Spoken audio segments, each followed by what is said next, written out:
In my house, one of the very few instances my mother and I aren't arguing is when she's asking me if her pants match her shoes. Now, it's a wonderful sight when two incredibly strong individuals can lay aside their differences all for the sake of looking good. To us, it was never about putting our best foot forward, but our best boot forward. Aren't they cute?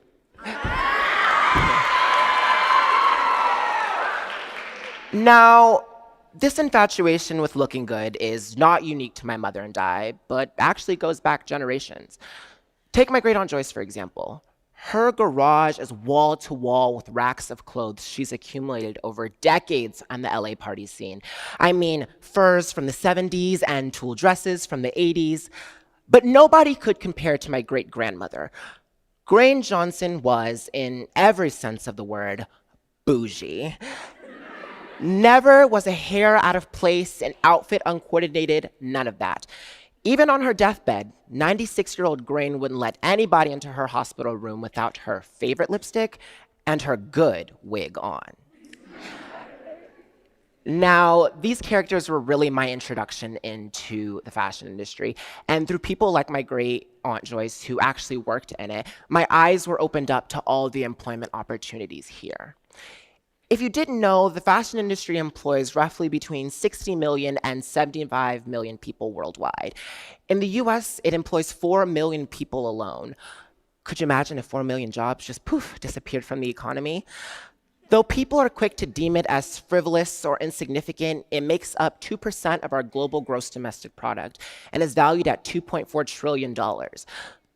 I could use $2.4 trillion. Our US deficit could use $2.4 trillion. It's infallible in the sense that it will always exist, and it's something that we interact with every single day. I don't know about you all, but I spent a lot of time deciding on what to wear today. I know I look good. Because I feel good, and that's what fashion is about. It's supposed to make us feel. Louis XVI's reign was marked by his decadent and extravagant wardrobe, so much so that it got him guillotined. Or take Hatshepsut, for example. Homegirl was more or less wearing the pants in the kingdom. And through her experimentation with androgynous fashion, she was able to rule Egypt virtually unquestioned. When you watch a film, it's not the furniture or the food that tells you where you are, it's the clothes. Fashion is a reflection of pop culture at any given time. It's representative of all the attitudes we hold towards the world around us and the attitudes we hold towards ourselves.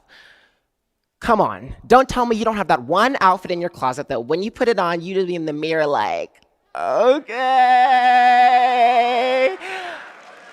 I don't care who you are, you can be the manliest of mans, but fellas, you know that when you look good, you feel good, and fashion is supposed to make us feel transcendent. But in my time in love with this industry, I've come to find that it doesn't leave everybody feeling good. In fact, much of this industry's activity has proven quite detrimental, not only to our planet, but to the people on it. No industry has taken a liking to globalization like fashion. I mean, how many of us can say with confidence that the majority of the clothes in our closet were manufactured here in America? Look at any of your tags and they're gonna say, made in Mexico, made in Taiwan, made in China.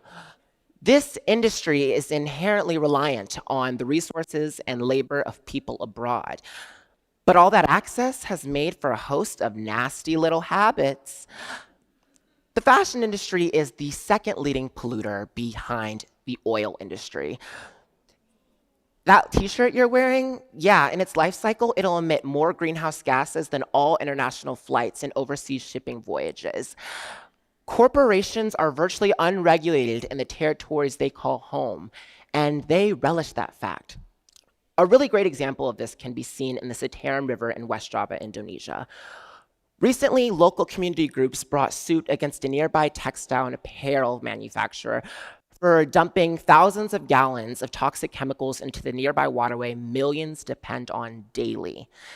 It was responsible for contaminating over 2,300 acres of local farmland and over $866 million in commercial losses. To put it into perspective, for 20 years, 25 million people were bathing in this water, drinking this water, raising their crops in this water. I don't know about you, but a tall glass of hazardous waste doesn't sound too sexy to me. In America, we freak out over the tiniest traces of microorganisms in our water, but we turn a blind eye to the toxic chemicals in other people's water. Even here in America, where the textile industry's biggest commodity is cotton, we spray over 84 million pounds of toxic chemicals onto our cotton fields because the process of raising this crop is so labor, time, and energy inclusive. We fought a civil war over that fact, but I'll leave that alone. Bangladesh, 2013. The Rana Plaza building collapses atop the heads of thousands of Indian workers serving 5 garment factories. Not a product of some extreme weather force or an earthquake that shook the building. Rather, it was the result of pure negligence. Workers had been reporting the cracks in the walls and foundations for months. Reports that were met with swift violence. To say something was to threaten one's job and possibly one's life. So they kept their mouths shut, heads down, until the day would come when they could work no more. That day claimed the lives of 1,132 people and left 2,500 more severely injured. As if that wasn't enough, 5 months later, a fire broke out in the nearby Tazreen fashion manufacturer. This incident claimed the lives of 112 workers. A report submitted by the official who led an inquiry into the incident found that 9 of the mid-level managers wouldn't let workers abandon their stations even after the alarms had rang out, for fear that it would stunt production. This isn't an isolated event. It's happening everywhere. To provide some semblance of appeasement, the Bangladeshi government established a program to look into the practices of these big corporations. And according to the program engineers, only 3% of the 1,600 factories in Bangladesh had an adequate safe fire exit. 92% of them had no emergency warning system at all. The things that we believe are commonplace here in America are luxuries abroad. It's happening everywhere. Sri Lanka, Thailand, Taiwan, China, Nicaragua. It's bad. It's really bad. But it can get better. And it has been getting better. Millennials and Gen Zers are ushering in a new era of conscious consumerism. Let's go 19. More and more, we're beginning to question the origins of our clothes, which has given rise to brands like Brother Vellies, Reformation, American Apparel, rest in peace. Take Stella McCartney, for example. Homegirl's been in the sustainability game since she founded her namesake brand. She proved to the world that high fashion and sustainability can coexist and be extremely profitable. But rather than just stop at her brand, she pressed on. Last year, she announced a UN fashion charter that would curb climate change in the fashion industry, a document that already has signatures along the likes of Adidas, Puma, Levi's, Hugo Boss. This, in addition to all her various charities, homegirl doesn't stop. And rightfully so. High fashion should be looking to her as an example of a business model that works for not only money, but also the environment and its workers. Even the brands that we shop at on the daily basis are getting in on the action. H&M is a fabulous example of this. They've introduced their Conscious Exclusive line, which takes old textile waste and reverts it into new fibers and clothes that we wear every day. Through this, they've been able to save over 17,000 tons of textile waste from landfills, equivalent to 89 million t-shirts. But what's even more impressive is their recent announcement. By 2030, H&M is hoping to be 100% recyclable or sustainable sourced materials. And it doesn't appear that H&M is hurting for any money. Their business model holds. Their prices haven't shot up exorbitantly. It'd be those of y'all that complain that shopping sustainably is too expensive that be in H&M every week. Sustainable doesn't have to equal expensive. So at this point, you're probably thinking, oh, this is so cute. What does this have to do with me? Well, I'm gonna tell you something. A little bit goes a long way. Choosing to donate your old clothes to places like Goodwill and Salvation Army can mean the difference between hundreds of gallons of gases in our environment coming from a landfill and a new outfit for an underprivileged family.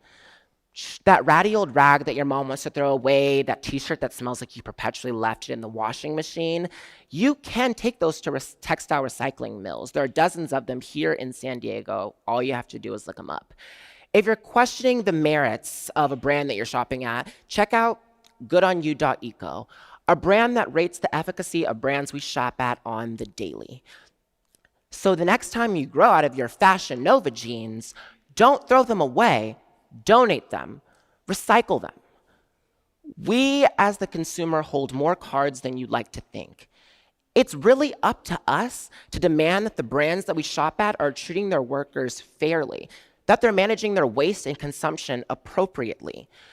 It's time that we stopped pointing fingers elsewhere and take responsibility for our own poor shopping habits. We could all take a lesson out of my great-grandmother's rule book. Time that we all got our good wigs on. Thank you.